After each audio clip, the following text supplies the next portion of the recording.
Hello friends.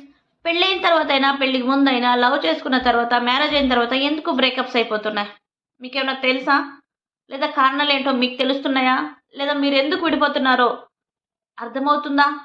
లేదా ఆలోచించకుండా చేసేస్తున్నారా ఇవన్నీ? నాకర్థం కావట్లేదు. వీడియో మొత్తం చూడండి. స్కిప్ చేయకుండా ఒక్క విషయం మాత్రం అర్థమైతది. మనం చేస్తున్నది తప్పా, కరెక్టా అని చెప్పేసి.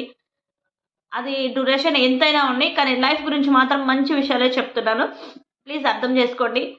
మీకున అవును ఇది కరెక్టే అనిపిస్తే మాత్రం ఖచ్చితంగా లైక్ చేయండి, షేర్ చేయండి. అలాంటి వాళ్ళు ఎవరైనా ఉంటే కూడా ఆ ట్రామాలో ఏమైనా ఉండిపోయి ఉంటే ప్లీజ్ షేర్ చేయండి. వాళ్ళకి కూడా ఉపయోగపడతదేమో. ఎందుకంటే ఈ మధ్యన చాలా వింటున్నాం గదా! 1 మంత్, 2 మంత్ లవ్ అనేసంటారు.